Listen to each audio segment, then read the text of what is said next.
Sa pagiging malaya ko pong iyon, do'n ko natutunan yung mga bisyo gaya ng paninigarilyo, alak, sugal, babae, maling barkada.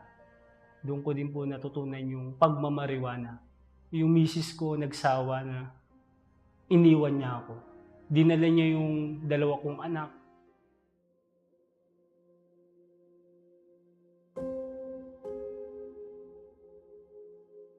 Ako po si Richmond Tubieron, 33 years old. Bago po ako mapadpad dito sa Simbahang Universal, ako po yung klase ng kabataan na independent. Masyado akong malaya sa lahat ng gusto kong gawin. Walang pumipigil sa akin. Walang gumagabay sa akin na tama. Masyadong malaya sa kalayawan. Sa pagiging malaya ko pong iyon, doon ko natutunan yung mga bisyo. Gaya ng paninigarilyo, alak, sugal, babae, maling barkada. Doon ko din po natutunan yung pagmamariwana. Napadpad din ako sa grupong 420 Philippines, yung Philippine Cannabis. Yun po, isa sa initiation nun na kailangan kong magmariwana sa in public place, which is ginawa ko. Tapos hindi ako aware kung ano pala, na pwede pala ako makulong sa ginawa kong yun. Wala akong kaalam-alam. Nakikijoin lang ako nang nakikijoin. Dahil sa malaya nga ako, walang pumipigil sa akin, walang nakikialam sa akin. At pag may nakikialam sa akin, inaaway ko.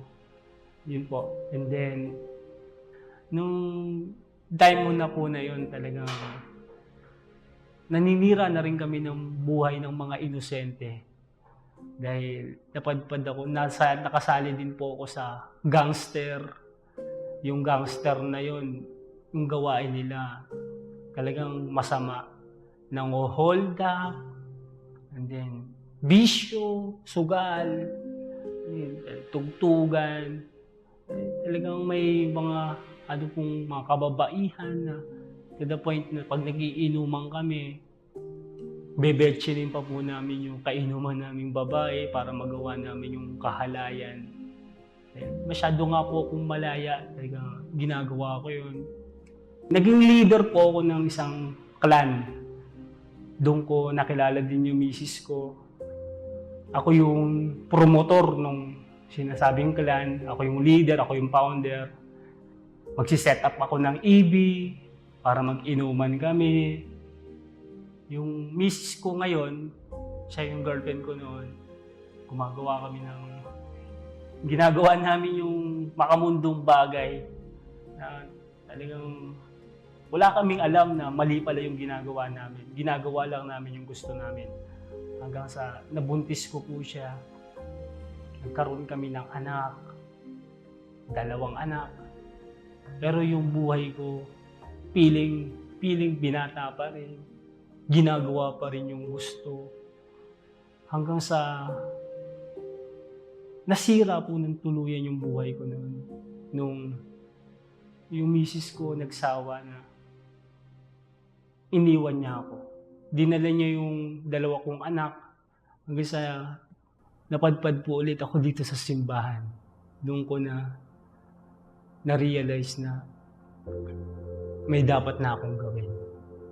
Noon tinuloy-tuloy ko po na pumunta ng simbahan. May one time po na nilapitan ako ng pastor. Then sinabi niya sa akin na kung gusto mo talaga ng pagbabago sa buhay mo, kailangan may gawin kang sakripisyo. From time to time na uma-attend ako, nandun din po yung katuruan na patungkol sa palabra de honor, yung paninindigan. Then po, nung natutunan ko po yun, doon ko na inadapt sa sarili ko na kapag sinabi mo, dapat panindigan mo. Yun po. Sinimulan ko yung salitang yun sa sigarilyo. Hindi na ako maninigarilyo. Hanggang sa tinanggal ko na rin yung pag-aalak, pati yung pornography, online games, tinanggal ko po. And then, nagtuloy-tuloy po ako. Hanggang gumawa kami ng chain of prayers. Sumali ako sa Intelement. Doon nakita ko yung lahat ng mali sa buhay ko. Doon sinimulan ko yung pagbabasa sa gospel. Inadapt ko po yung bawat natututunan ko. Hanggang sa unti-unting naging malaya ako sa bisyo. Nung time na yun, may kasal na po nun eh. May patungkol sa marriage celebration ko. Nag-decide kami ni Mrs. na dapat eto na. Kasi yung ginagawa naming kahalayan, matagal na. Dapat na namin itama.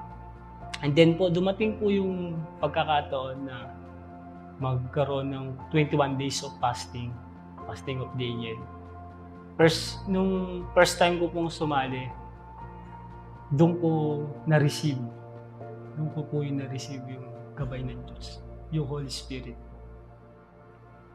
And then po, tuloy-tuloy po yung pagbabago sa buhay namin.